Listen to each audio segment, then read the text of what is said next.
yang akan memperanakan 12 raja dan akan membuatnya menjadi bangsa yang besar. Untuk menjadi bangsa yang besar, betul, dari Ismail. Tapi untuk nabi-nabi dipastikan semua dan terbukti mulai Ishak, Yakub, Musa, Yusuf sampai Yesus, semua dari keturunan Ishak. Tidak ada yang keturunan dari Ismail. Tetapi perjanjianku akan kuadakan dengan Ishak yang akan dilahirkan Sarah bagimu tahun yang akan datang pada waktu seperti itu. Setelah selesai berfirman pada Abraham, naiklah Allah meninggalkan Abraham. Setelah itu Abraham memanggil Ismail anaknya dan semua orang yang di rumahnya, juga semua orang dibelinya dengan uang, yakni setiap laki-laki dan isi rumahnya. Lalu ia mengerat kulit katan mereka pada hari itu juga, seperti yang difirmankan Allah kepadanya. Jadi semua keturunan Abraham dan orang-orang yang bekerja pada Abraham itu ya disunat. Jadi itu saja, bisa dilanjut Pak. Silakan Pak Adi. Terima kasih.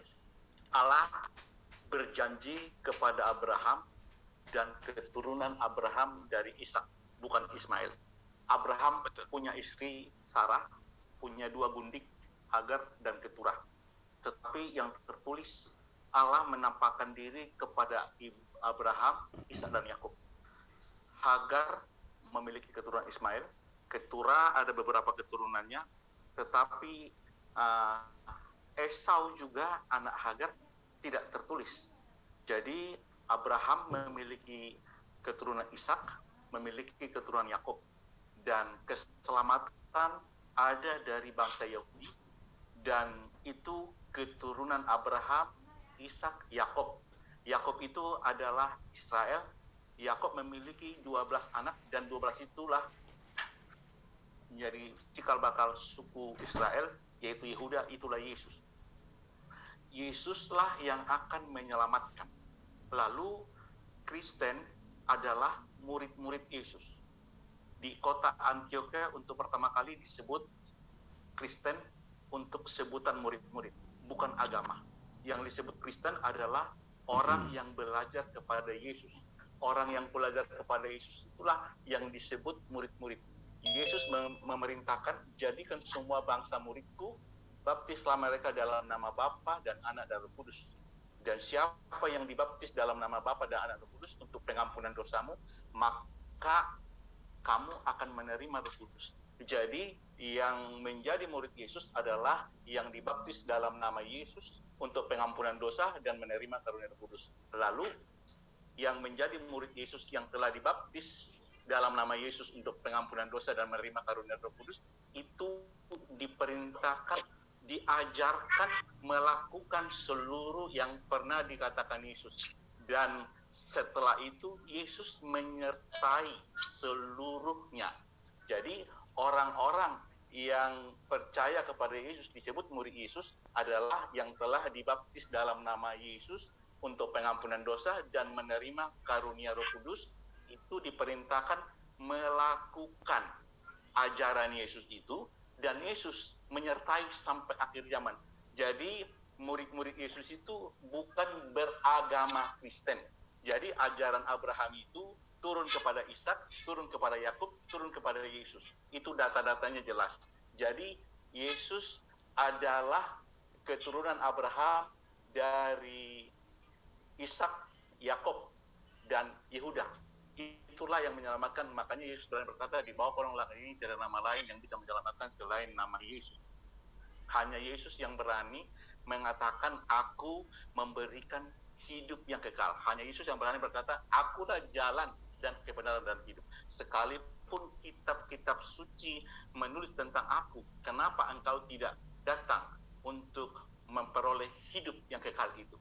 Jadi sekali lagi, ajaran yang benar adalah bukan agama. Karena Abraham tidak ada tertulis membawa agama. Bahkan Ishak, Yakub, bahkan Yesus sendiri pun tidak tertulis membawa agama. Tetapi murid-murid Yesus itulah yang disebut Kristen. Kristen itu belajar kepada Yesus. Yang belajar kepada Yesus itu yang telah dibaptis dalam nama Bapa, Anak, dan Roh Kudus, yaitu Yesus sendiri, untuk pengampunan dosa dan menerima karunia Roh Kudus. Setelah menerima karunia Roh Kudus, maka seluruh murid-murid itu harus menjadikan seluruh bangsa menjadi murid Yesus, yang belajar kepada Yesus, yang dibaptis dalam nama Yesus Kristus untuk pengampunan dosa, menerima karunia Roh Kudus, dan melakukan seluruh perintah Yesus. Demikian. Oke, terima kasih Pak Dokter dan Pak Immanuel. Masih ada 25 detik, tapi nggak apa-apa, di set waktunya. Demikian opening statement dari kedua pihak narasumber ya, luar biasa. Sama-sama mengklaim ini. Mengklaim adalah mengikuti ajarannya Pak Abraham. Oke, 40 menit ke depan kita akan menyaksikan dua pihak narasumber ini saling adu argumen, saling sanggah menyanggah, namun diharapkan tetap tertib. Jika nanti kedua belah pihak sama-sama bersuara, kita akan coba tertibkan lagi. Jadi bergantian saja ya, Pak Amir, Pak Alif, Pak Dokter dengan Pak Immanuel. Kami berikan kebebasan keduanya, dibuka mic-nya. Silakan dimulai. Ini sesi TikTok, boleh langsung bertanya dan menyanggah selama 40 menit ke depan. Apakah TikTok begitu saja atau gantian?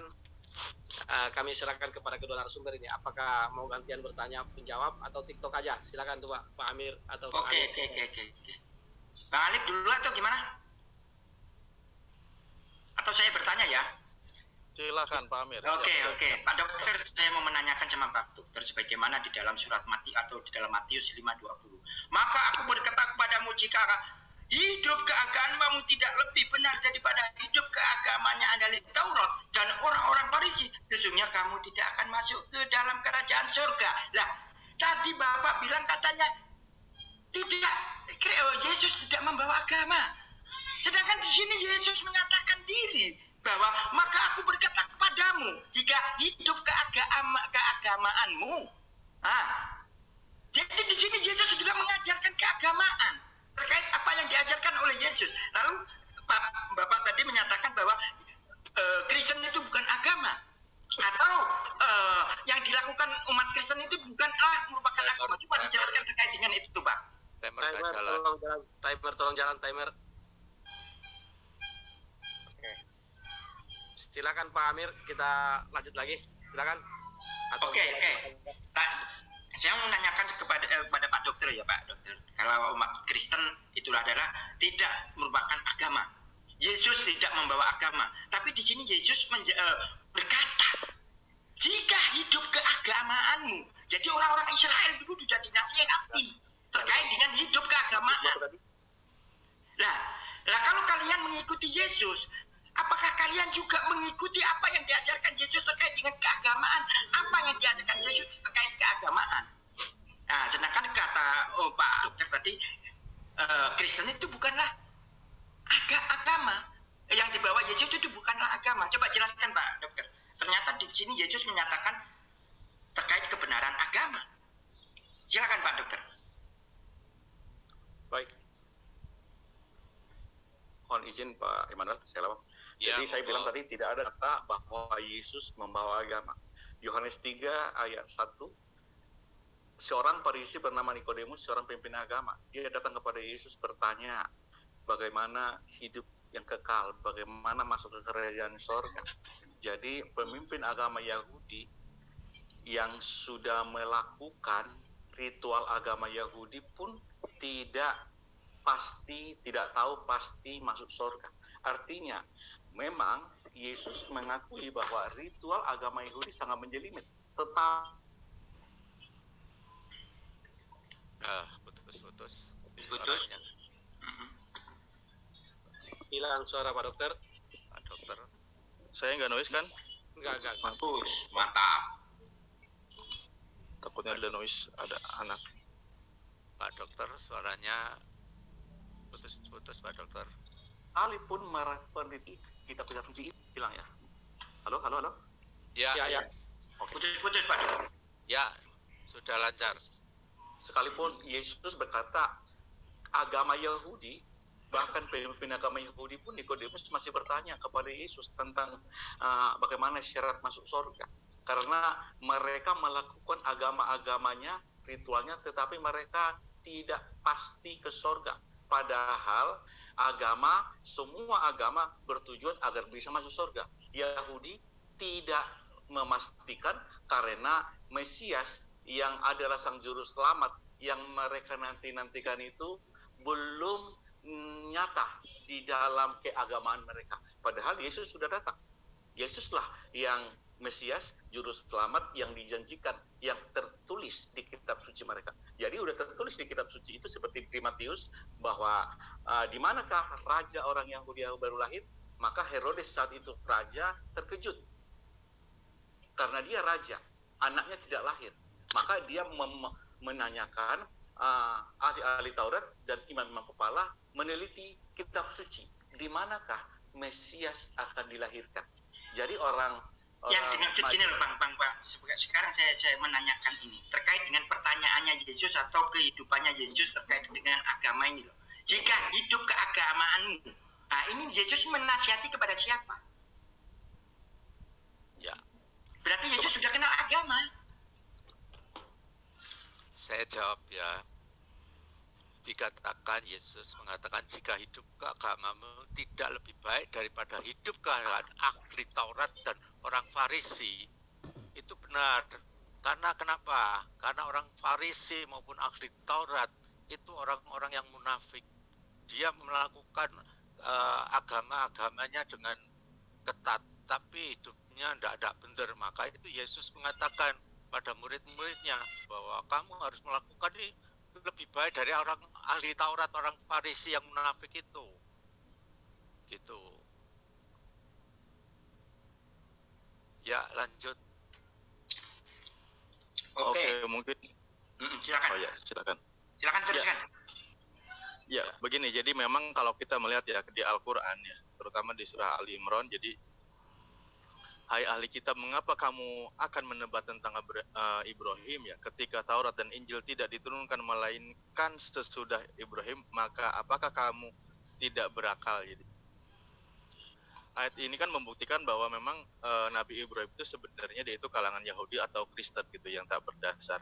Nah sementara ya kalau saya tanya pun kepada kawan-kawan Kristen, sebenarnya ajaran Nabi Ibrahim itu ajaran apa gitu? Apakah pertama gini mungkin pertanyaan, apakah dia Kristen atau Yahudi? Pasti mereka pun akan saling mengklaim dan tidak tahu kemana arahnya. Kalau di Islam ya jelas ayatnya beliau adalah seorang Muslim, seorang yang berserah diri kepada Allah Subhanahu Wa Taala ya.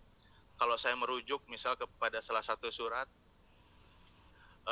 pertama di surah Al-Baqarah ya ayat 124, Bismillahirrahmanirrahim, wa idibtala Ibrahim rabbuhu bikalimatin fa'atammahunna qala inni ja'ilu kalinnasi imama qala wa min duriyati qala la yanalu ahdid dzalimin. Jadi ada yang menarik di sini sekaligus juga nanti minta pendapat dari kawan-kawan yang Kristen ya bagaimana. Dan ingatlah ketika Ibrahim diuji Tuhannya dengan beberapa kalimat yaitu perintah dan larangan. Jadi dengan Nabi Ibrahim itu ada perintah, larangan dan sebagainya kan. Lalu Nabi Ibrahim menunaikannya. Nah, Nabi Ibrahim adalah orang yang hanif, orang yang taat, orang yang patuh kepada apa yang Allah perintahkan. Makanya dikatakan seorang Muslim. Sesungguhnya aku menjadikan kamu imam bagi seluruh manusia. Artinya Nabi Ibrahim ini adalah yang kami sebut juga disebut bapak tauhid atau bapak orang yang beriman. Mungkin ada sedikit persamaan ya gitu kan. Nah, Nabi Ibrahim berkata, dan saya juga mohon juga dari keturunanku. Nah, jadi Nabi Ibrahim apakah dari keturunanku juga gitu kan, kalau kita diskusikan ya. Allah berfirman, ya janjiku ini tidak mengenal bagi orang yang zalim. Nah, ketika ya ini ayat ini sebenarnya terhubung dengan beberapa ayat. Nabi Ibrahim, janji keberkahan Nabi Ibrahim itu akan berlaku bagi keturunan Nabi Ibrahim yang masih terhubung ajarannya kepada Nabi Ibrahim. Sebagaimana Nabi Ibrahim yang namanya ajarannya tentang ketauhidan, dalam ketuhanan, benar-benar menuhankan Tuhan yang satu, tidak ada konsep yang dipecah-pecah, dan dibuktikan di jalur Ismail, Nabi Ismail, karena di ayat ini, di surah Al-Baqarah ini terhubung bagaimana ketika Nabi Ibrahim meninggalkan Ka'bah, di situ beliau berdoa minta dijadikan bangsa yang besar, dan terbukti sekarang di kalangan Arab Saudi di Makkah Al-Mukarramah menjadi bangsa yang besar. Artinya apa? Janji Allah berlaku bagi keturunannya yang tidak dolim. Di antaranya siapa? Jalur Ismailiyah, yaitu yang berhubung kepada Nabi Muhammad SAW dan terbukti ajarannya sampai sekarang. Nah, terbuktinya juga di dalam kami sholat tadi Pak Amro sudah katakan bahwa kami memuliakan Nabi Ibrahim. Kami selalu mengucapkan Allahumma sholli ala sayyidina Muhammad wa ala sayyidina kama barakta ala sayyidina Ibrahim wa ala sayyidina Ibrahim. Jadi kami memberikan doa keberkahan di dalam sholat kami setiap hari kepada Nabi Ibrahim. Nah, sementara kalau saya coba tanyakan misal begini di Kejadian 12:3 bahwa aku akan memberkati orang-orang yang memberkati engkau dan mengutuk orang-orang yang mengutuk engkau, dan olehmu semua kaum di muka bumi akan mendapat berkat. Pertanyaan saya, apakah kawan-kawan Kristen ini sudah memuliakan juga Nabi Ibrahim, mengikuti ajarannya, milanya, dan ketuhanannya gitu? Mungkin dari saya itu aja. Terima kasih. Ya, orang Kristen yang seperti yang saya sampaikan menyatakan bahwa Abraham itu adalah bapak yang beriman. Dia melakukan apa saja yang diperintahkan oleh Allah. Bahkan sesuatu yang tidak masuk akal ketika harus mempersembahkan anak tunggalnya yang bernama Ishak, yaitu anak perjanjian, dia rela memberikan. Itu membuktikan bahwa Abraham itu disebut bapak beriman. Dan orang Kristen melakukan apa yang diperintahkan oleh Allah sesuai apa yang Yesus perintahkan. Contohnya kayak orang Kristen diperintahkan harus dibaptis. Orang Kristen dibaptis. Orang Kristen diperintahkan untuk melakukan perjamuan kudus, dilakukan. Ya, seperti itulah.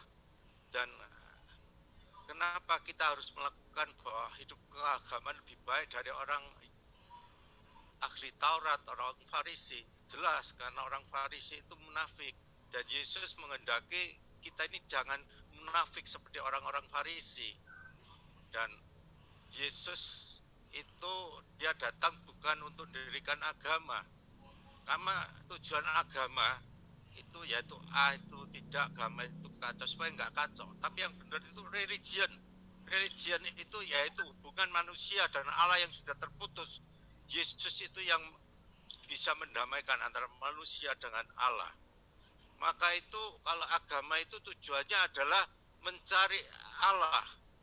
Tapi kalau di dalam kekristenan, di dalam Tuhan Yesus, Tuhan yang mencari manusia. Maka itu yang Tuhan jika mencari manusia, maka pasti yang ditemukan, yang mendapatkan Roh Kudus, pasti diselamatkan. Begitulah. Pak Adi mungkin bisa lanjut. Baik, jadi saya sudah katakan tadi bahwa Yesus tidak ada membawa agama, ya. Jadi kalau kita katakan tadi bahwa Allah berjanji kepada Abraham dan keturunan Abraham dari Ishak. Abraham itu memiliki istri Sarah dan dia punya 2 gundik, Hagar dan Keturah. Ada data-datanya. Jadi di Kejadian 21 ayat 9 itu Sarah berpesan agar Hagar perempuan Mesir itu diusir. Dan Abraham pun kesal. Tetapi Tuhan mendukung, Allah mendukung bahwa memang yang menjadi hak waris itu adalah dari Ishak, bukan dari Ismail.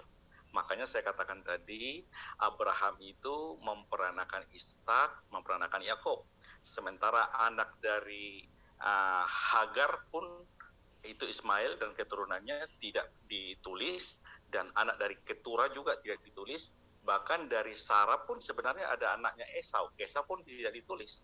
Jadi Allah yang telah mengakui dia Tuhan kepada Musa, yang telah menampakkan diri kepada Abraham, Ishak dan Yakub sebagai Tuhan, tetapi dengan namanya Tuhan dia belum menyatakan dirinya.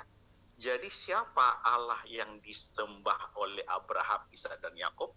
Yang menyatakan itu adalah Yesus Kristus, yaitu keturunan Abraham, Ishak, Yakub dari suku Yehuda. Makanya di Yohanes 4 ayat 22 mengatakan keselamatan itu datang dari bangsa Yehuda. Jadi menurut tadi pertanyaan, Yesus itu memuji agama Yahudi? Iya, tetapi Yesus tidak mengatakan membawa agama. Agama memang sudah ada. Ada memang agama Yahudi. Dan agama Yahudi itulah cikal bakal yang menubuatkan bahwa Mesias itu datang. Yesus, ya Mesias yang dinubuatkan itu, juru selamat yang menyelamatkan seluruh manusia itu, yaitu Yesus. Makanya tertulis keselamatan datang dari bangsa Yahudi. Itulah Yesus. Oke Pak, ya, ini kan terkait dengan judul kita tadi. Apakah ajaran yang Mila Abraham atau apa namanya tadi yang judulnya terkait dengan ajaran para nabi?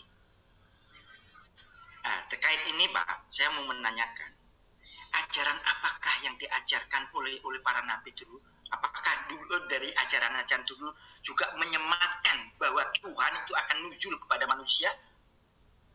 Sehingga Tuhan itu beralih kepada manusia? Itu kan, apakah itu ajaran-ajaran para nabi yang terdahulu Pak? Monggo. Oke, saya sambung dulu ya. Saya sambung dulu. Sebenarnya ini mohon maaf ya Pak narasumber dari Kristen bagaimana? Oke lah, Anda menyangkal bahwa para nabi tidak membawa agama. Sementara tadi secara definisi pun Anda mengatakan tidak agama kacau. Nah tentu para nabi ini mengajarkan bagaimana manusia hidup tidak kacau. Kan tujuannya demikian, bahkan dalam menuhankannya pun tidak kacau. Nah dalam standar di Islam ya banyak berpatokan atau banyak ayat bagaimana kami diperintahkan untuk mengikuti milahnya Nabi Ibrahim, terutama dalam hal ketauhidan, wattabi millata Ibrahim hanifah gitu loh. Benar-benar kami harus beragama yang lurus. Pertama dalam hal keyakinan, dalam menuhankan Nabi Ibrahim yang kami kenal, beliau benar-benar bergantung hidupnya dalam menuhankan hanya kepada Allah Subhanahu wa taala. Nah, dalam konsep Anda, saya ingin tahu terutama dalam hal masalah keimanan, bagaimana cara Nabi Ibrahim menuhankan? Apakah di konsep juga dengan seperti di keyakinan Anda gitu bahwa Tuhan yang di kitab Anda Abraham itu adalah menyembah yang terkonsep, bagaimana terjadi tiga dalam satu gitu loh. Nah ajaran ini itu masalah keimanan. Kedua masalah pengamalan, kehidupan itu ada ajarannya Pak, agar apa kehidupan kami tidak kacau. Nah itulah karena bukti kasih sayang Tuhan. Nah di mana Tuhan mengatur kehidupan Anda membawa ajaran, membawa agama? Kalau memang Anda meyakini di kitab Anda tidak membawa agama, ya artinya kehidupan Anda itu tidak ada aturan. Lalu bagaimana standar kehidupan Anda itu kemana? Berlabuhnya dalam menegakkan kebenaran, standar kebenaran dalam Anda berkeyakinan. Coba jelaskan, biar kami bisa mendengar, paling tidak logika kami bisa menerima. Ya, silakan. Dulu apa Pak Adi? Pak Immanuel silakan. Jadi gini Pak, ya contohnya ketika Abraham dan semua nabi ketika mempersembahkan korban itu bukan sekedar diambil dagingnya, tapi yang diambil itu adalah darahnya, dan darah itu yang bisa memperdamaikan, darah itu yang bisa untuk penebusan. Demikian juga di dalam Imamat 17:11 bahwa dalam darah itu ada nyawa. Di dalam nyawa itu bisa untuk perdamaian. Tapi kenyataannya dari orang-orang muslim ketika mempersembahkan korban yang dipakaikan dagingnya itu sudah membedakan.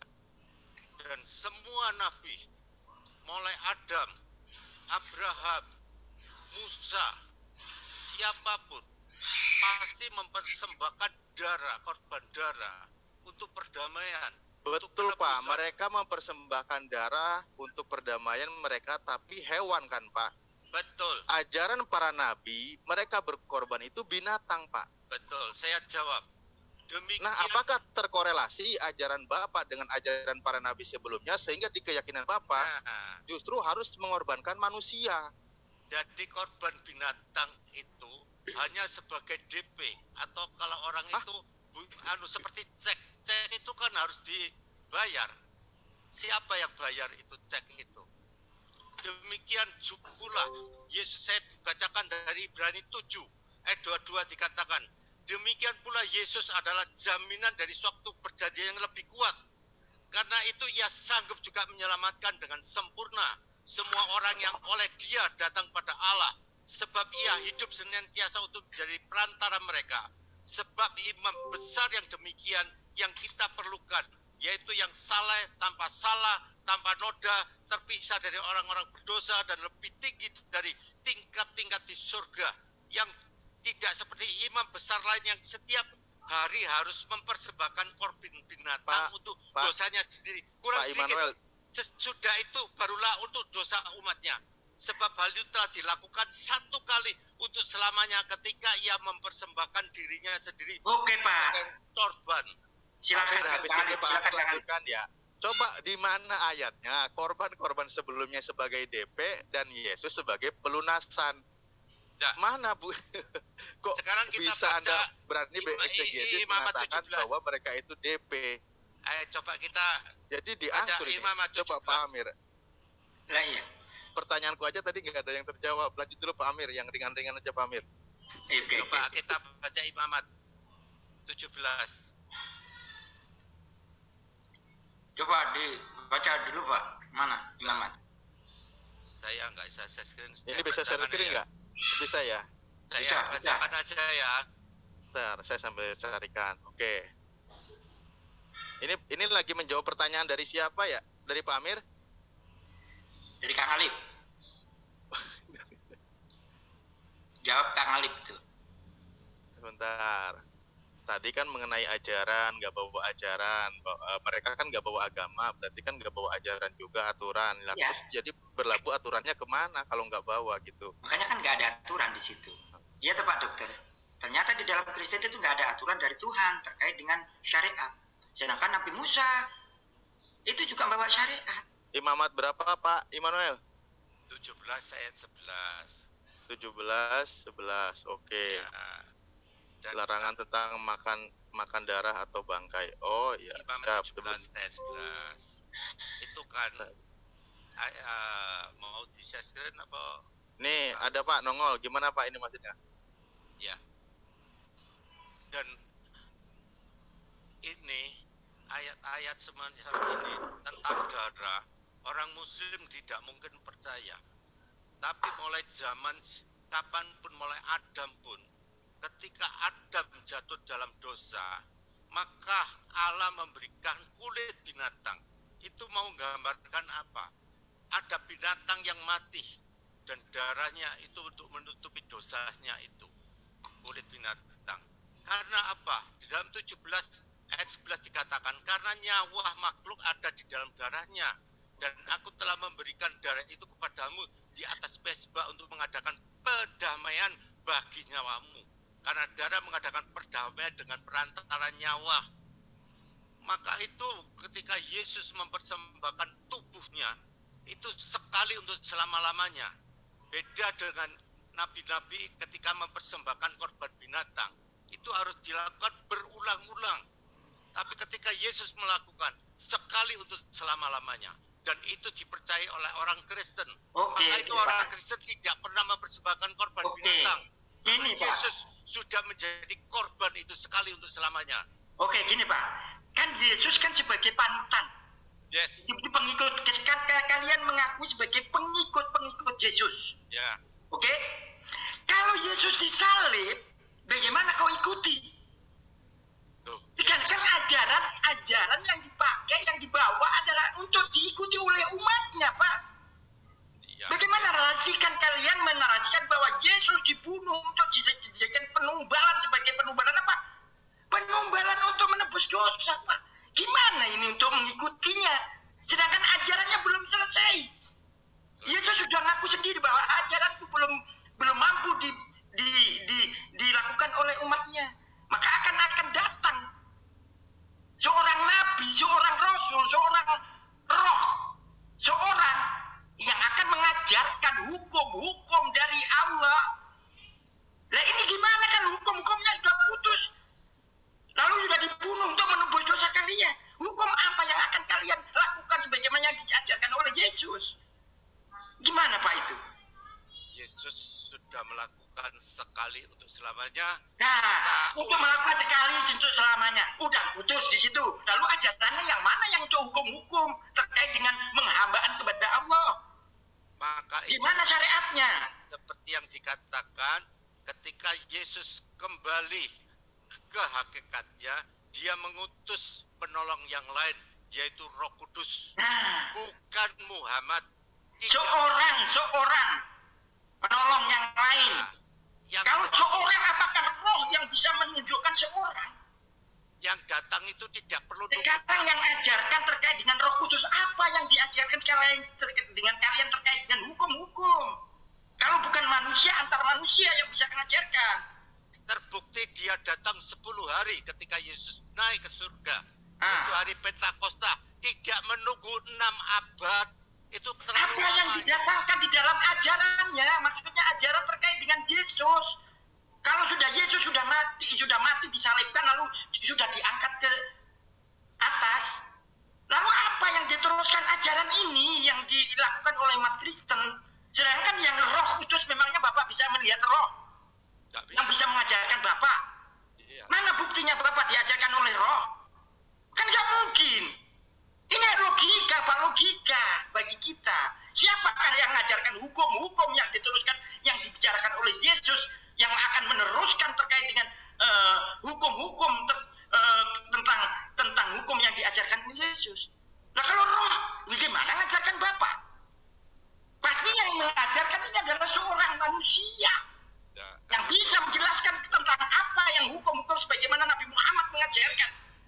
Tentang hubungan antara manusia, tentang hubungan dengan Tuhan, itu ada ajarannya, Pak. Dengan syariat-syariatnya yang ada, termasuk syariat-syariatnya yang dibawa oleh Musa terkait dengan wudhu, menutup aurat, apa semua ada itu diajarkan Musa. Sekarang kalian ajaran apa yang diajarkan oleh Roh Kudus? Terkait dengan hukum-hukum ini loh. Karena Tuhan memerintahkan umatnya, umat manusia, yaitu manusia yang bisa berhubungan dengan manusia, Pak, bukan roh. Yesus ajarkan, jadikan semua bangsa muridku, baptiskah dalam nama Bapa, Putra, dan Roh Kudus. Itu dia ajarkan dan saya sudah lakukan. Yesus ajarkan untuk melakukan perjamuan kudus dengan makan roti dan anggur. Kami sudah lakukan untuk mengingat penderitaannya di kayu salib. Hanya mengingat, Pak, hanya mengingat penderitaan Tuhan. Tapi ajaran yang diajarkan oleh Roh Kudus itu yang mana? Terkait hukum-hukum tadi loh. Karena umatku belum bisa menerima. Lalu Roh Kudus mengajarkan Bapak apa? Terkait hukum-hukum. Hukum yang dibawakan oleh Allah, yang diperintahkan oleh Tuhan. Bagaimana Bapak? Memangnya Bapak pernah diajari Roh Kudus? Pernah. Harus dipraktekkan terkait dengan ajaran Roh Kudus. Kalau di Nabi Muhammad jelas tertulis di dalam Al-Quran maupun di dalam hadisnya tentang apa? Tentang syariat terkait kita mau menyembah kepada Allah harus berwudu dengan diperintahkan untuk sholat. Itu juga dilakukan para nabi, Pak. Sekarang Bapak melakukan hal-hal yang kudus, hal-hal yang suci untuk menghadap Tuhan. Sedangkan di kitab Bapak, kitab yang terkait dengan masuk ke misbah itu harus suci. Di Bapak nggak ada. Gimana itu kalau kita menjalankan syariat yang diperintahkan oleh para nabi itu? Mana ajaran yang para nabi itu? Kalau di Islam jelas, berwudu, sholat, puasa, zakat, itu juga dilakukan oleh para nabi. Begitu Pak, harus konsekuensinya harus begitu. Kalau Bapak meyakini bahwa ajaran Bapak mengikuti ajaran para nabi, silakan Pak. Pak Adi atau saya yang jawab? Pak Adi coba jawab. Ayo cepet, silahkan jawab. Gimana Pak? Kita sesuai kembali ke topik ya Pak ya. Jangan kita terlalu melebar, biar enak pembahasannya. Biar ada nilai edukasinya. Pertanyaan apa yang diajarkan oleh itu terkait dengan ajaran para nabi. Kalau kami umat Islam kan sudah jelas di dalam Al-Quran cerita-cerita maupun perintah-perintahnya itu juga ajaran para nabi. Ya sudah saya sampaikan tadi. Yesus ajarkan untuk mengasihi sesama, mengasihi musuh. Apa orang Muslim mau melakukan itu? Kan tidak. Yesus juga perintahkan untuk baptis, apa Islam melakukan? Tidak. Yesus perintahkan zaman kudus, apa Islam melakukan? Tidak. Justru itu yang harus diperintahkan. Pertanyaan saya, Abraham dibaptis nggak Pak? Nah, itu kan sejak Yesus. Saya apa kata Yesus? Katanya ajarannya yang berkesinambungan dengan ajarannya Abraham. Contohnya kan apa? gitu. Contohnya Abraham apa? Oh banyak. Abraham tidak menuhankan Tuhan yang berbentuk manusia, itu nggak ada. Setauku tidak ada ajaran Abraham ya yang dalam keimanannya beliau mengkonsep Tuhannya menjadi beberapa bagian itu tidak ada. Nah, terus Dan Abraham pernah ketemu dengan orang yang manusia yang bisa bicara tapi disebut Tuhan itu gimana? Malaikat itu. Malaikat iya. Pak. Itu malaikat, Pak. Walaupun Yahudi maupun kami umat Islam ada itu bahwa Ibrahim bertemu atau didatangi oleh malaikat. Nah, tapi kenyataan dari 3 malaikat itu yang malaikat 2, yang satu itu Tuhan. Dan itu terbukti ketika Yesus berkata, sebelum Abraham ada, aku sudah ada. Bahkan Yesus pernah ketemu dengan Abraham. Dan itu dibuktikan. Maka itu orang Yahudi kan marah sama Yesus, dilempar. Karena Yesus mengaku ketemu dengan Abraham. Bahkan sebelum Abraham ada, aku sudah ada. Iya kan? Coba Bapak cari literaturnya, terutama mungkin kan Bapak pakai kitab PL juga yang terhubung dengan Yahudi. Ya kan? Nah, sama sekali tidak ada narasi bahwa Tuhan itu menjadi manusia, menemui Abraham itu nggak ada. Yang saya dengar itu adalah malaikat Tuhan yang datang menemui Abraham. Kalau konsepnya begini, masih sejalan dengan konsep di Al-Quran. Begitu loh keyakinannya, Pak. Terus yang bicara, Adam dengan bicara terus bisa omong-omong itu siapa itu? Padahal kan Allah, Tuhan, tidak bisa dilihat dan didengar. Tapi disebut di dalam Kejadian 3 itu kan Tuhan yang berbicara dengan... Itu berlawanan nggak Pak, kalau Bapak dari konsep Bapak bahwa itu Tuhan, itu berlawanan nggak dengan kondisi, dengan pernyataan bahwa Tuhan tidak bisa dilihat lalu jadi manusia? Gimana itu konsep itu, Pak? Karena saya konsepnya kan beda dengan Bapak. Nah sedangkan kenyataannya dari keterangan dari yang punya kitab juga itu adalah malaikat. Kami juga ada di dalam Al-Quran bahwa Ibrahim pernah didatangi, bertemu dengan malaikat. Jadi ketiga-tiganya itu malaikat yang menjelma menjadi manusia. Untuk apa memberikan kabar gembira kepada Ibrahim? Itu Pak. Jadi untuk Tuhan, jadi Bapak sendiri menyatakan bahwa Tuhan tidak bisa dilihat. Barang siapa yang melihat Tuhan itu akan mati, sebagaimana yang dinyatakan oleh Musa. Lalu Bapak menyatakan Ibrahim ketemu Tuhan. Berlawanan Bapak ini. Nah, kenyataan kalau di Islam jelas konteksnya jelas bahwa Tuhan tidak bisa dibayangkan dengan angan-angan manusia. Itu sudah jelas bahwa Tuhan tidak mungkin dan tidak akan menjadikan dirinya sebagai manusia yang menjadi makhluk, karena Tuhan ada pencipta makhluk. Khulafatul khawatifi. Begitu Pak. Kalau Bapak kadang muncul, kadang bisa dilihat, kadang ya. Sedangkan di kitab Bapak sendiri menyatakan bahwa Tuhan tidak bisa dilihat. Kan saling bertumpangan itu terkait dengan konsep ini, karena Bapak memaksakan diri bahwa konsep itu bisa dilihat dengan menunjukkan Tuhan menjadi manusia, yaitu Yesus. Itulah yang akan dinarasikan ke situ. Sedangkan dari keyakinan dari Yahudi sendiri bahwa yang datang itu adalah malaikat, Pak, bukan Tuhan. Kenyataannya Tuhan berbicara dengan Adam, muka ketemu dengan muka, berbicara. Itu siapa? Teofani dari Allah itu sendiri, yaitu Sang Firman Allah itu yang berteofani, bisa berbicara dengan Adam, bisa berbicara dengan Musa, dengan Abraham. Itu sudah dibuktikan. Tapi ketika Sang Firman mengambil rupa manusia, itulah Yesus Kristus, Pak.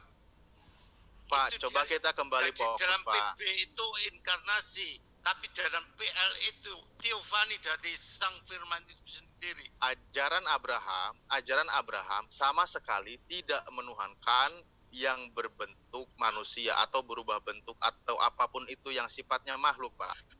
Tapi buktikan Yesus, sekarang ajaran mana yang selaras dengan ajaran Abraham. Islam sama sekali tidak menuhankan yang berbentuk manusia, Pak. Tadi Bapak bawa imamat itu tentang larangan makan darah dan bangkai. Dihubung-hubungkan lagi ke Yesus. Nah, jadi kita fokus aja Pak ke ajaran ini, fokus. Itu pertama, artinya kami yang dibawa oleh Nabi Muhammad ajarannya adalah masih selaras dengan ajarannya Abraham. Begitu Pak poinnya. Terutama dalam hal masalah baik jasmani maupun rohani. Apa itu jasmani? Ya kan berkaitan, misal Abraham ketika itu di Hitan, kami juga di Hitan. Masalah rohani, masalah keimanan, masalah hati apa? Tentu ada ayatnya juga. Qad aflaha man tazakka wa dzakara isma rabbih fasola bal tusirul hayatad dunya wal akhiratu khairu abqa inna hada la fi suhufil ula suhufi Ibrahim wa Musa. Ajaran Nabi Ibrahim, ajaran Nabi Musa, ajaran Nabi Isa, ajaran Nabi Muhammad semuanya sama. Mereka membersihkan hatinya perkara iman dari masalah menuhankan selain dari Allah Subhanahu wa taala. Itu masih selaras lah. Bapak ajarnya sekarang arahnya kemana? Ajaran Bapak, Tuhan itu nujul menjadi manusia. Nah, sementara tadi juga Bapak menarasikan tentang masalah darah. Sebenarnya ini kalau kita fakta yang tidak bisa kita bantah, yang suka dengan darah itu siapa gitu loh. Takut saya ngomongnya. Lanjut dulu, silakan tanggapin. Oke. Silakan Pak Dokter. Pak Dokter juga belum jawab itu. Baik, Pak Immanuel, saya mohon izin ya. Jadi topik kita kan dari awal ajaran Nabi Abraham ya. Jadi saya tampilkan data itu sudah di chat. Kejadian 17 ayat 10 saya bacakan, inilah perjanjianku yang harus kamu pegang. Perjanjian antara aku dan kamu serta keturunanmu, yaitu setiap laki-laki antara kamu harus disunat. Di ayat 11, haruslah dikerat kulit katanmu dan itulah akan menjadi tanda perjanjian antara aku dan kamu. Ayat 12, anak yang berumur 8 hari haruslah disunat. Ini setiap laki-laki di antara kamu turun-temurun. Jadi perjanjian sunat itu adalah antara Allah dengan Abraham serta keturunan Abraham dari Ishak. Bukan Ismail. Ismail itu disunat usia 13 tahun. Jadi inilah perjanjian kekal itu. Jadi yang disunat itu harus 8 hari. Yesus itu di usia 8 hari baru disunat di Lukas 2:21. Yohanes pun anak Zakaria di Nabi Yahya disunat pada usia 8 hari. Jadi di ajaran Bapak masih berlaku tidak Pak itu ajaran sunat gitu Pak? Ini ajaran sunat ini adalah khusus keturunan Abraham, ya, keturunan Abraham. Jadi datanya di Yohanes 7 ayat 22 itu. Tapi itu perintah Tuhan bukan Pak? Ya, Pak. Oke. Sekarang gini berarti Yesus disunat, berarti Yesus keturunan Abraham ya Pak ya? Iya, keturunan Ishak dari Abraham, Ishak, Yakub dan anak dari Yehuda. Makanya di Kenapa Anda Yohanes menuhankan 4, keturunan Abraham, Pak? Apanya? Kenapa Anda menuhankan keturunan Abraham? Kita belum bicara Tuhan, kita masih ajaran dulu. Nanti kita ke sana ya. Boleh kan masih ajaran ini. Jadi ajaran itu dari Abraham. Kalau saya tanya begitu jawabannya gimana, Pak? Nanti saya jawab. Kalau jawabannya terlalu panjang, boleh saya jawab? Simpel aja, jawab sekarang biar dapat poinnya kan. Baik. Kita daging aja bahasannya gitu, biar waktu. Allah berjanji kepada Abraham sunat pada hari ke-8. Di luar hari ke-8 itu bukan keturunan Abraham. Ya. Bukan keturunan Abraham. Itu. Jadi yang menjadi keturunan Abraham adalah orang, saya bacakan datanya, Pak Handi hubungi saya. Yang menjadi keturunan Abraham adalah dari Ishak, bukan dari Ismail. Makanya Abraham sekarang yang melestarikan ajaran Abraham itu siapa, Pak? Ajaran Abraham itu dilestarikan keturunan dari Ishak dan Yakub dan Yehuda. Karena Abraham memiliki 3 istri. Hagar anaknya 2. Sarah anaknya 2, Esau dan Ishak. Tetapi pertanyaan saya, di Kristen ini masih terhubung atau tidak dengan ajaran Abraham ini? Saya di awal tadi sudah terangkan Kristen itu adalah murid Yesus. Di kota Antioquia pertama kali murid-murid disebut Kristen. Bukan agama Kristen. Iya, betul. Anda kan pengikut Yesus nih, Kristen pengikut Yesus nih. Ya, Yesus disunat tuh. Ya, betul. Saya mau terangkan. Anda ikuti atau tidak? Saya terangkan dulu. Sunat itu datanya di Yohanes 2 ayat 22. Yohanes 7 ayat 22. Kita tampilkanlah data ya. Dengan data itu saya bisa jawab. Yohanes 7 ayat 22. Iya, lu share screen lu. Bisa tampilkan? Oke, poinnya aja Oke, Pak, Bang. nggak apa-apa Pak. Apa, Bang? Waktu kita udah mau Share screen. sini. Jadi Musa menetapkan supaya kamu bersunat. Sebenarnya sunat itu tidak berasal dari Musa, tetapi dari Screen apa, ayat apa? kita. Yohanes 7 ayat 22. Ya, tahan dulu timer. Tahan dulu timer. Screen ayat apa, Bang? Yohanes berapa Pak Adi? 7 ayat 22. 7:22. Ya. Apa, Bang? Yohanes 7:22.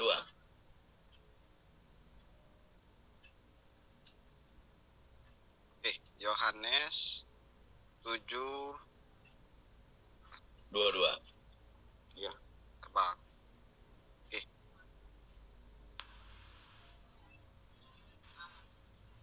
Salah.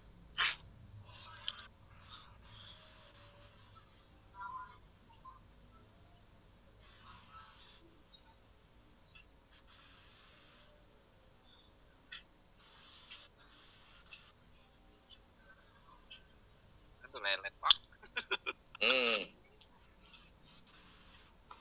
Kak. Abang aja pakai PC, Bang. Gak bisa dong Bang. Itu lagi OBS. Loading nih. Oh, kalau nggak saya bantu. Boleh. Pak. Boleh. Bang. Oke, ya tutup dulu. Saya bantu ya. Sebentar. Yohanes Tadi 7:22. Yohanes 7. 22. Ya, di sini. Jadi Musa menetapkan supaya kamu bersunat. Sebenarnya sunat itu tidak berasal dari Musa, tetapi dari nenek moyang kita. Dan kamu menyunat orang pada hari Sabat. Baik, saya terangkan. Ya, sorry timer running timer. Baik, sunat itu adalah perjanjian antara Allah dengan Abraham dan keturunan Abraham dari Ishak pada usia 8 hari. Di luar itu bukan perjanjian antara Allah dengan Abraham dan keturunannya dari Ishak. Abraham memiliki 3 istri, 1 Sarah, kedua Hagar, ketiga Keturah. Tapi dari keturunan itu yang tercatat di Bible adalah Abraham, Ishak, dan Yakub. Dan Yakub itulah Israel memiliki keturunan Israel. Dari Israel itu 12 anak menjadi 12 suku. Salah satu suku itu suku Yehuda atau Yahudi, itulah Yesus. Dan sesuai dengan nubuatan, keselamatan itu dari bangsa Yahudi. Kalau Yesus Jadi disunat, kalau dikatakan Mila Abraham, Poinnya. saya nggak tahu yang di Quran. Tetapi yang saya tahu perjanjian sunat itu antara Abraham dan Allah pada hari ke-8. Yesus karena keturunan Abraham dari Abraham, Ishak dan Yakub, maka disunat pada hari ke-8. sekarang Anda pengikut Yesus atau bukan, Pak?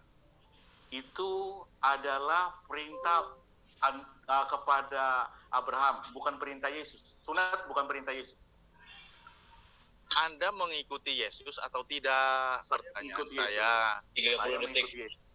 Kalau Anda pengikut Nah, Yesus, Yesus disunat, kenapa Anda tidak disunat gitu loh? Yesus tidak ada memerintah sunat lahiriah. Yesus perintah baptis, gantinya sunat.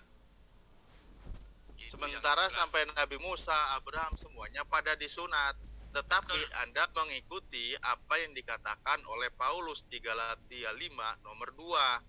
Sesungguhnya juga aku sunat. Paulus berkata kepadamu, jikalau kamu menyunatkan dirimu, Kristus sama sekali tidak akan berguna bagimu. Iya. Anda berpegang pada Bang ini, ya? Alif, waktu habis battle pertama. Moderator. Oke, waktu habis untuk sesi battle pertama. Pak Amir maju. Silakan minum air putih dulu. Ya, Dan untuk evaluasi berapa menit tadi kita ini evaluasi? 6 menit. Masing-masing 6 menit. Kesempatan pertama untuk evaluasi, maksudnya evaluasi di sini dari dialog tadi, apa yang belum terjawab, apa tanggapan masing-masing narasumber ya. Silakan, kita dahulukan lagi Muslim yang duluan evaluasi, silakan. Kang Alif dulu ya, tadi aku sudah banyak Bang awal tadi. Oh, Ayo Kang Alif. Nanti aku baik, terima kasih kalau gitu, terima kasih ya. Kawan-kawan Kristen ini ya, sebenarnya saya sama sekali tidak akan ngemis di kitab Anda ya. Tetapi mestinya yang namanya ajaran Nabi Ibrahim, ini kan temanya kan tentang yang berkesinambungan dengan ajaran Nabi Ibrahim.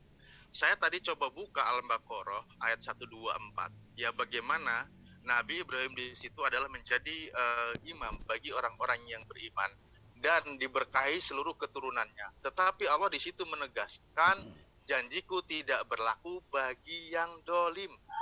Nah, sekarang kita buktikan di sini. Bahkan di sini kalau saya coba ikuti di Kejadian 12 ya.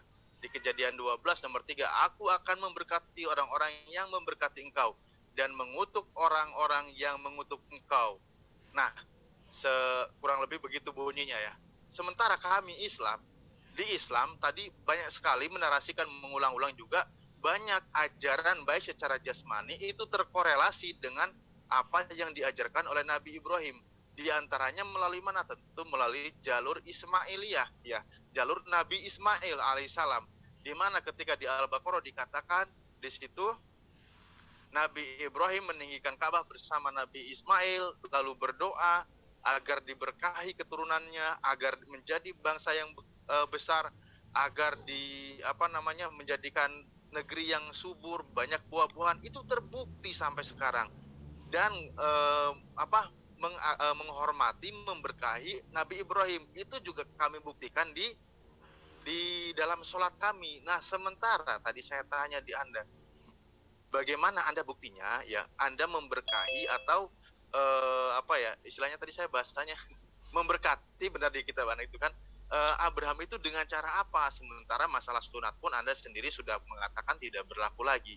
Ajaran keagamaannya juga sudah berbeda. Nah, khawatirnya kalimat kebalikannya gitu kan. Mengutuk orang yang mengutuk engkau. Nah, itu dengan cara apa? Dengan cara tidak mengikuti apa yang diajarkan oleh Nabi Ibrahim. Sementara Yesus sendiri mengikuti ajaran Nabi Ibrahim. Nah, saya tidak tahu nih kawan-kawan lawan bicara ini mengikuti ajaran siapa. Mungkin saya itu aja dulu, terima kasih. Oke. Pak Amir. Oke, terima kasih. Di dalam Al-Quran juga diterangkan di sini. Ya ayuhan nabiyyu inna arsalnaka syahidan mubasyiran wa nadhiran wa da'iyan ila Allahi bi'idnih sirajan munira. Hai Nabi, sesungguhnya kami mengutus untuk jadi saksi dan membawa kabar gembira dan memberi peringatan dan untuk jadikan menjadi penyuruh kepada agama Allah dengan izinnya.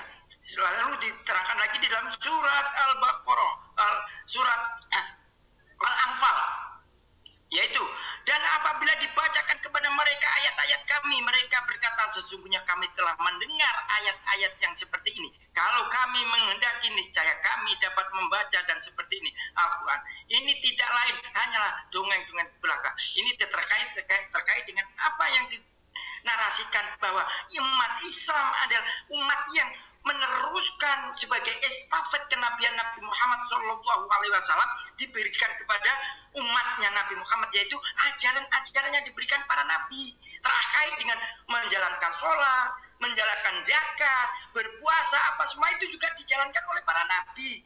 Sehingga apa yang dinarasikan oleh Bapak dokter maupun Bapak itu hanyalah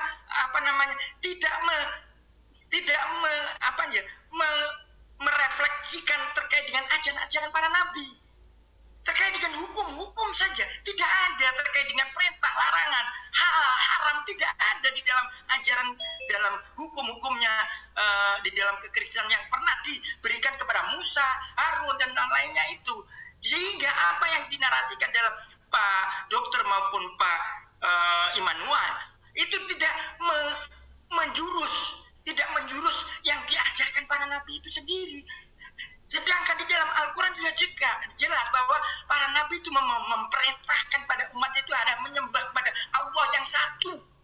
Tidak lain, tidak mensyirikan dengan yang lain. Sedangkan di Kristen berubah menjadi Tuhan menunjuk pada manusia. Itu namanya kemusyrikan. Kemusyrikan itu menduakan Tuhan. Menjelmakan Tuhan. Itu adalah kesyirikan yang nyata loh Pak. Terkait Nabi Isa alaihissalam atau Yesus yang kau katakan itu sebagai penyelamat. Tapi kalian tidak selamat terkait dengan ajaran ini. Kenapa? Karena kalian mensyirikan Tuhan. Menduakan Tuhan atau mentigakan Tuhan.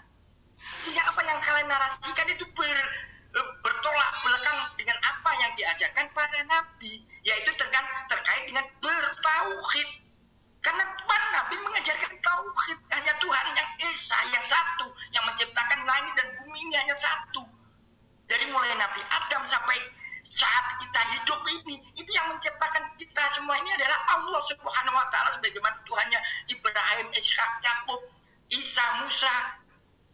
Ini juga diajarkan diterangkan di dalam Al-Quran.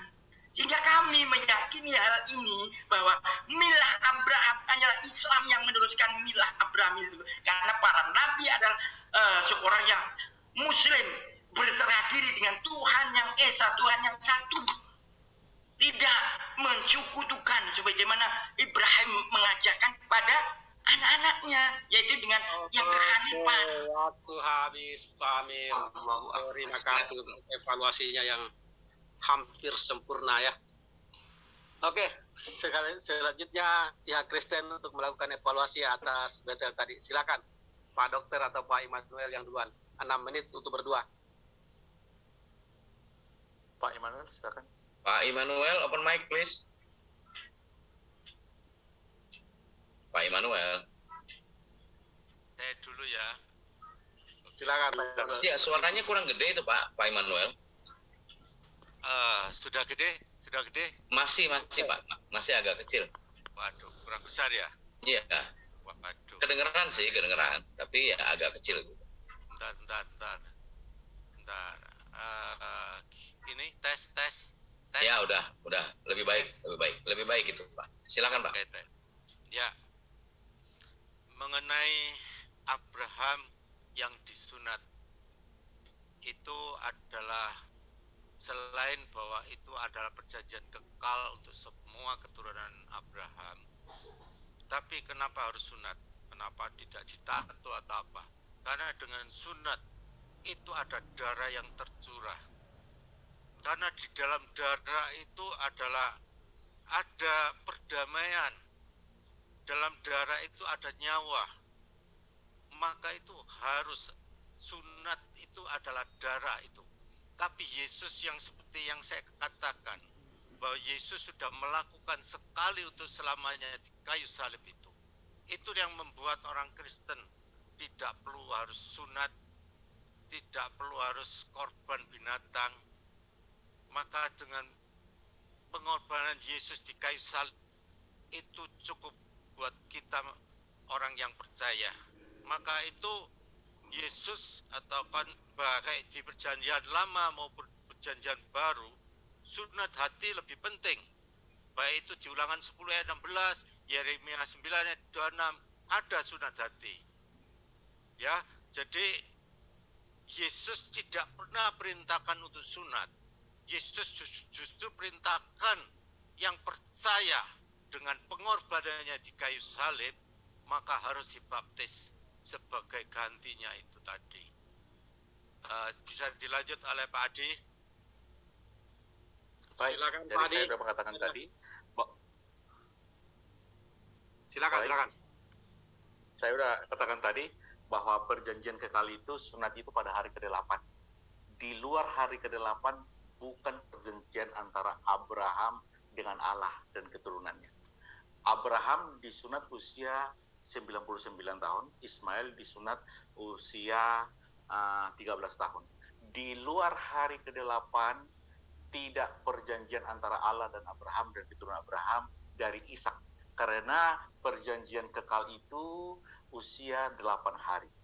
Itu yang diketahui. Lalu kalau ada pertanyaan kenapa Yesus tidak Kenapa orang Kristen tidak disunat? Karena Yesus tidak ada memerintahkan sunat. Tidak ada Yesus memerintahkan sunat. Tidak ada. Jadi yang ada memerintahkan sunat itu antara Allah dengan Abraham dan keturunannya dari Ishak. Bukan dari istrinya Hagar atau Ketura. Dan keturunan Abraham yang tertulis adalah Ishak dan Yakub. Esau tidak, Ismail enggak. Bahkan dari istrinya Ketura pun tidak disebut.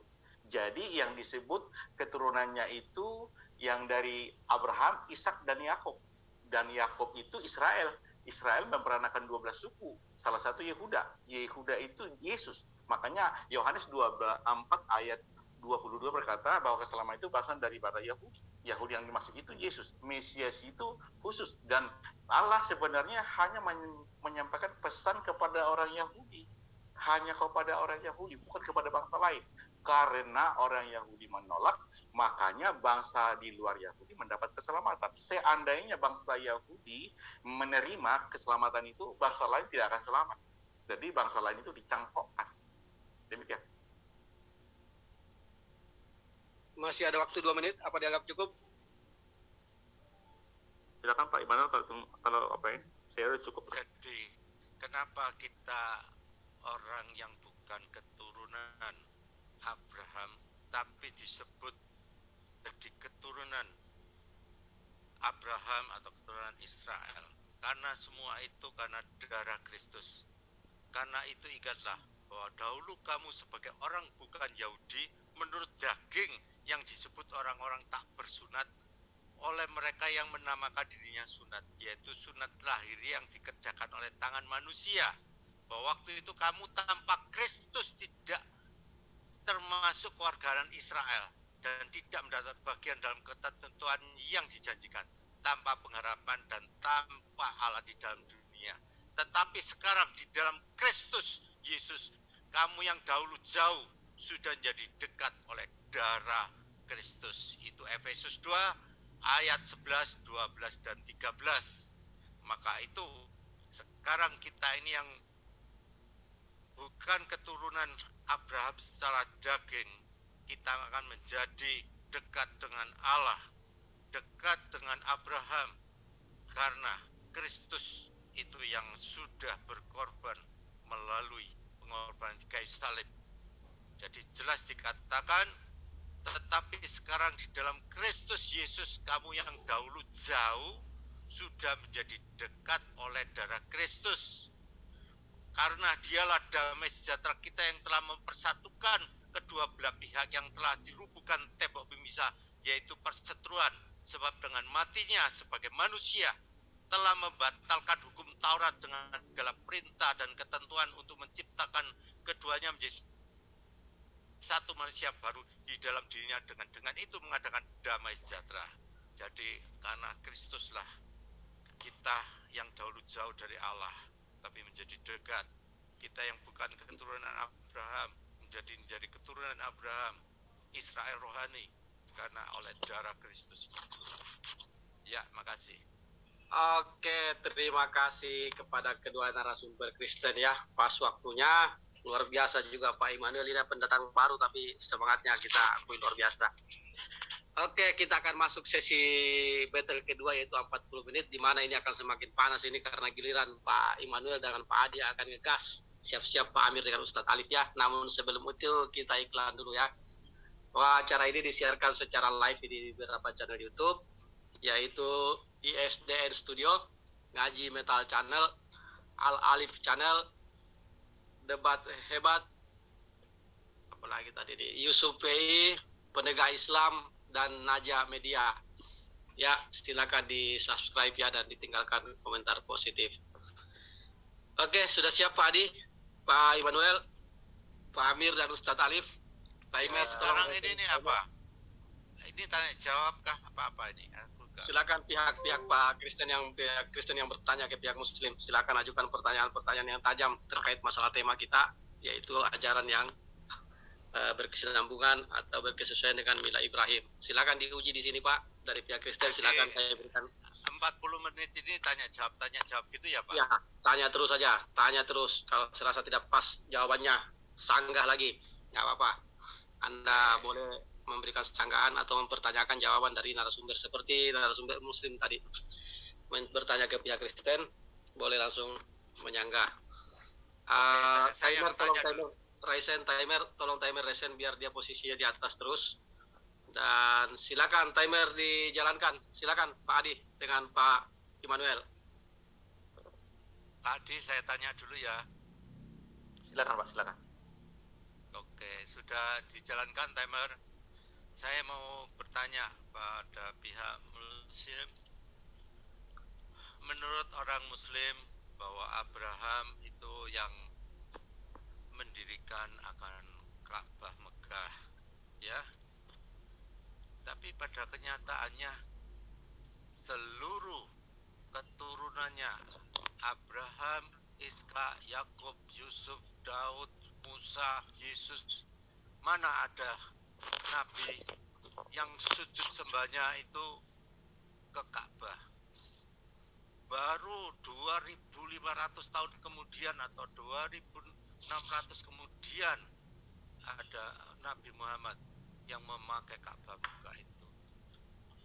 Apakah zaman ketika didirikan oleh Abraham itu dipakai oleh kaum pagan? Terus apa gunanya Abraham mendirikan ini? Tidak ada anak cucunya yang sujud menghadap Ka'bah. Itu kenapa? Kalau memang ada, sebutkan. Mantap pertanyaannya ini, tajam ini. Silakan Ustadz Alim atau Pak Amir. Silakan kisah sejarah Sirah Nawawiyah. Silakan Ustadz Alim. Bagus pertanyaannya ini. Oke, terima kasih. Pertanyaannya sangat bagus ya. Tapi sebenarnya saya coba koreksi dulu pertanyaannya Pak. Nabi Ibrahim di dalam sejarah di Islam itu adalah bukan membangun Ka'bah, tetapi meninggikan Ka'bah. Artinya sebelum Nabi Ibrahim, Ka'bah itu sudah berdiri. Mana buktinya? Baik, saya coba buka dulu di surah Al-Imran ayat 96. Di sana dikatakan inna awwala baiti wudi'a linnasi lilladzi bi Bakkah, ya. Sesungguhnya rumah ibadah pertama yang dibangun untuk manusia adalah yang di Mekah, yakni Ka'bah. Makanya Nabi Ibrahim di surah Al-Baqarah di situ dikatakan wa id yarfa'u qawaida al-ayah sudah qadim, ya, kalimat ayat demikian. Dan ketika Nabi Ibrahim meninggikan Ka'bah, kalau enggak saya share screen aja berarti ya, biar saya juga enggak salah baca ayat. Ya, silakan tampilkan dalilnya biar saya buka dulu Al-Baqarahnya. Makanya gini Pak, alhamdulillah di ajaran kami. Oke. Sebentar, di sini mulai di sini. Al-Baqarah surah 2 ayat 127, maaf. Bismillahirrahmanirrahim. Wa id yarfa'u Ibrahimul qawaida. Bentar. Minal baiti wa Ismail. Rabbana taqabbal minna innaka antas samiul alim. Dan ingatlah ketika Ibrahim meninggikan, meninggikan. Kan jadi yarfa'u meninggikan, bukan beliau itu membangun, tetapi dia meninggikan. Karena apa? Bangunannya sebelumnya sudah ada. Nah gitu ya. Membangun dasar-dasar Baitullah bersama Nabi Ismail seraya berdoa, ya Tuhan kami, terimalah dari kami amalan kami, sesungguhnya Engkau yang Maha mendengar lagi Maha mengetahui. Nah di sini jelas ada bahwa informasi Nabi Ibrahim ke Mekah bersama Nabi Ismail alaihi masalam, beliau meninggikan Ka'bah. Di sana mereka berdoa. Lalu apalagi kalimat doanya saya sambung di ayat berikutnya karena ini juga tadi materi yang mau saya angkat. Rabbana waj'alna muslimaini laka wa min dzurriyyatina ummatan muslimatan lak wa arina manasikana wa tub alaina innaka antat tawwabur rahim. Ya Tuhan kami, jadikanlah kami berdua. Pertanyaannya bukan itu, Pak. Pertanyaannya apa, Pak? Siapa ya, biar diteruskan, akan menyentuh ke sana. Silakan diteruskan dulu, dia akan menyentuh ke situ, Pak. Ini baru mau masuk materi pertanyaannya. Nggak apa-apa. Ya, lanjut. Silakan, Pak Ali. Mengenai kiblat para nabi kan tadi ya? Enggak, ini silakan selesaikan dalil ini dulu. Karena ini akan satu jawabannya. Ya. Betul. Jadilah kami berdua orang yang berserah diri kepadamu, dan jadikanlah di antara anak cucu kami umat yang berserah diri kepadamu, dan tunjukkanlah kepada kami cara-cara tempat ibadah haji kami, dan terimalah taubat kami, sesungguhnya Engkau lah yang Maha penerima taubat. Dan ajaran ini melalui jalur Ismailiyah yang beliau di tanah Arab terbukti sampai sekarang dilestarikan. Rabbana wab'as fihim rasulam minhum yatlu alaihim ayatika wa yu'allimul kitab wal hikmah wa yuzakkihim innaka antal azizul hakim. Dan ya Tuhan kami utuslah untuk mereka orang-orang. Ya, pertanyaannya, siapa anak cucu Abraham atau Ibrahim yang menggunakan Ka'bah itu untuk sembah sujud? Kenyataannya tidak ada kan? Kalau ada coba sebutkan selain Muhammad dan Ismail. Walah, Bapak nggak nangkap apa? Di sini ya pertama begini Pak, lihat Pak. Ini berarti ya. Oh, saya bahasa Indonesia aja deh berarti. Dari awal saya sudah mengatakan Nabi Ibrahim bersama Nabi Ismail. Nabi Ismail tinggal di Makkah, Pak. Iya, Nabi Ismail tinggal di Mekah. Jadi Beserta nanti dia berketurunan. Pertanyaannya, siapa Nabi yang sembah sujudnya atau menggunakan Ka'bah? Apakah Ishak? Apakah ada Yakub? Adakah Yusuf atau Musa atau Daud atau siapa? Kami tidak membantah. Mereka itu kalangan Yahudi, Pak. Mereka itu di kalangan Bani Israel. Makanya ayat berikut tidak ada kan? Lah mereka kan kiblatnya di sana, Pak. Makanya di sini ada nih ayatnya. Bapak memutus, benar tadi kata Pak moderator. Bapak memutus informasi yang sedang dirunut, sementara tadi Bapak menanyakan. Nah, di sini kalimatnya ada lagi ketika kepada keturunannya wa wasobiha Ibrahim banihi wa Yaqub ya bani innallaha astafa lakum Madinah fala tamutunna illa wa antum muslimun. Dan nah, di sini ada lagi ini berkaitan nanti tentang kiblat, Pak. Ayat ini pertama tentang Nabi Ibrahim, bagaimana keturunannya dari Ishak yang akan nanti Yakub yang akan menjadi keturunan Bani Israel, juga ada keturunan Nabi Ismail yang di Mekah. Al-Qur'an di sini terfokus informasi di mana? Tentang keturunan Yakub, tetapi poin-poinnya semua sama. Contoh di ayat 133 ini, am kuntum syuhada id hadar yaqubal maut. Anda tidak jawab pertanyaan saya, siapa gitu loh. Ini loh Pak. Yang ada gitu aja dah. Ada itu di dalam Keluaran 23:14. Bapak Siapa baca itu? itu. Ya, Muslim tu hekli heshana. 3 kali setahun Rasulullah engkau mengadakan haji bagiku. Ini haji itu mengikuti siapa? adalah ajaran Ibrahim yang dicatat di dalam Keluaran 23:14 itu. Haji itu apa Pak? Haji. Berarti itu kalau kita ulangan. Iya, Ulangan 23:14. Tapi kalian kan menolak ini. Tapi tidak, berarti itu Musa ya? Pernah melakukan jadi Musa mengadakan haji. Ya, Musa melakukan haji kan? Jelas melakukan ini karena apa? 3 kali setahun haruslah engkau mengadakan haji bagi ke Mekah kan? Iya. Perjalanannya ke sana. Baru tapi tahu kalian aku menolak. Musa melakukan. Waduh. Nah, ini di dalam kitabmu sendiri loh. Lah ini lalu mengadakan haji itu kemana? Ayo dibaca. Ayo, coba di Keluaran 23:14. Keluaran 23:14. Jadi Musa melakukan haji ya? Nah kalau ada begini haji ini kemana? 3 kali setahun haruslah engkau mengadakan perayaan bagiku. Hari raya roti tidak beragi haruslah kau pelihara. Loh, itu yang ini Subang ininya. Tidak ada. Itu kan dalam solusi dari Jirim tuh heshana. Gimana nah, Bapak? Ayat 15-nya itu apa ada hubungannya? Hari raya roti tidak beragi haruslah kau pelihara. 7 hari lamanya engkau harus makan roti. Nah, apa ada naik haji naik roti apa itu? Loh ya, ada makan roti. Pernyataan terkait dengan haji itu sudah dijelaskan di dalam kitab Bapak sendiri sebetulnya. Jadi naik haji itu makan roti ya Pak? Haji itu sudah ada karena itu ajaran Abraham yang dijalankan oleh para nabi. Ini kita mengimani hal itu. Oke, berarti Musa itu naik haji makan roti ya Pak? Hari raya roti tidak beragi ya? Itu kan penjelasan kalian. Ayat selanjutnya itu loh Pak, dibaca. Terkait haji itu apa? Ayat 14 dan 15. Ayat 15 dibaca Pak. 16 dibaca Pak. Apa hubungannya dengan naik haji Pak? Nah kalau yang 23:14 itu apa? Yang 14. Terus 15 apa Pak? Hari raya perayaan haji itu apa? Peraturan tentang kebaktian dan hari raya. Itu hari raya Karena roti apa? tidak Karena beragi. apa yang dijalankan Ibrahim itu juga diikuti oleh para nabi. Kami meyakini Ya. itu. Nah, kalau terkait dengan Namanya- perubahan ini terkait namanya makna itu ya, Hari terserah raya kalian. roti tidak beragi, Pak. Bukan naik haji, Pak. Jangan ngotot, Pak. Jangan dongeng, Pak. Ini hari raya roti tidak beragi, Pak. Ya, jangan halu loh, Pak. Bukan Ini halu, memalukan Pak. loh, Pak. Karena kalian Ini juga- memalukan.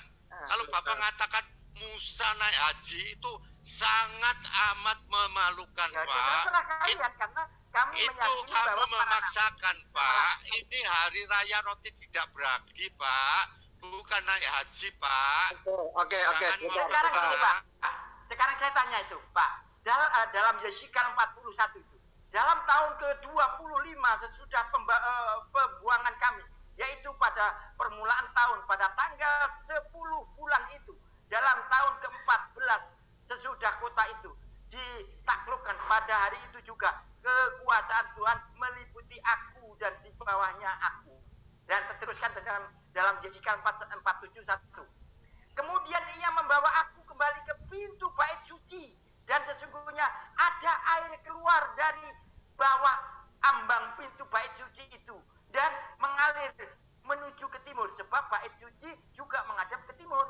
Air itu mengalir di bawahnya bagian samping ke kanan, dan bait suci itu sebelah selatan misbah. Yang ada bait suci atau bait Allah atau baitullah itu yang ada airnya di mana, Pak? Coba jelaskan, apa ada di Israel sana? Ada, Pak. Ada di mana? Coba jelaskan.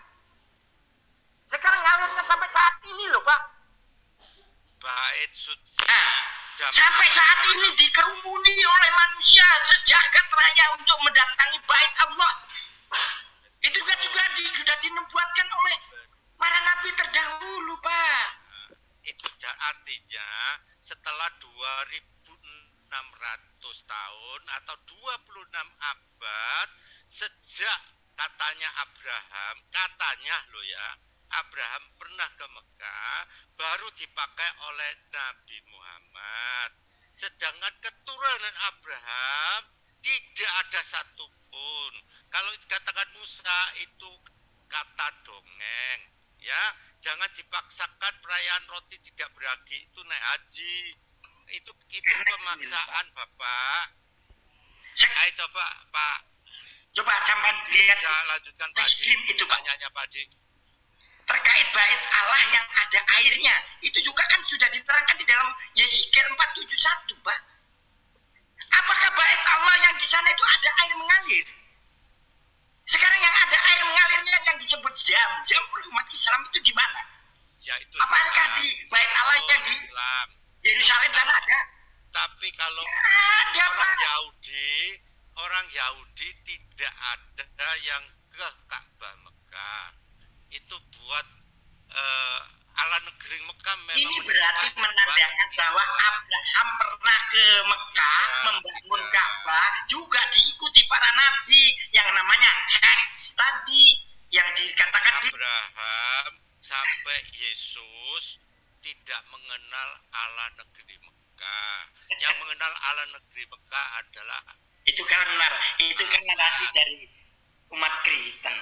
ya, kenyataannya kan gitu. Kenyataannya tidak ada satupun nabi, ya. Nah sekarang kalau dinarasikan gitu, Pak, siapa yang menerangkan ini kok bisa mengenal terkait dengan adanya air di depan pintu bait Allah itu di kita kalian loh. Ini di mana ini? Kalau menerangkan masalah ini. Bapak, bukan di Mekah, Bapak. Nah, sekarang kalau bukan di Mekah, lain bait Allah yang di Yerusalem kan ada terkait dengan air mengalir. Ayo. Pasti ada, Pak. Ini ditujukan kemana? Ditujukan kemana? Dan yang melakukan ini semua itu siapa? Umat Muslim. Umat Kristen? No. Betul. Untuk Kak. Nggak ada. Jadi di sini sudah jelas bahwa siapakah yang jadi milah Abraham, yang mengikuti milah Abraham hanya Muslim. Kristen nggak ada. Nggak ada tuh terkait dengan mengaku-ngaku sebagai milah Abraham tapi menuhankan Tuhan yang berlapis-lapis. Ya nggak ada Sedangkan apa itu Abraham menuhankan Tuhannya satu. Musa menuhankan Tuhan yang satu. Nah ini menuhankan ke Kristen jadi tiga. Oke Pak Amir, sabar. Kita kembali ke tema tentang Mila Ibrahim. Iya, Jadi kan iya. Pak Immanuel setelah mengatakan bahwa tidak ada keturunan Abraham yang melakukan peribadatan di Baitullah. Sedangkan dalam keimanan Islam kan kita yakini itu keturunan Abraham, yaitu Nabi Ismail sampai sekarang itu beribadah di Baitullah. Silakan dijelaskan dari tadi. Bang Alif, silakan jelaskan dulu mengenai yang dia pertanyakan poinnya itu kenapa Ishak, Yakub dan seterusnya tidak ke Baitullah, ke Mekah. Menurut dia tidak berhaji. Silakan Bang Alif. Sabar dulu Pak. Ya, siap. Itu mungkin peristiwa mengenai tentang bagaimana nubuatan hari ke depan yang tadi Pak Amir, atau saya kan katakanlah saya tidak menguasai materi itu, makanya biarkanlah saja Pak Amir.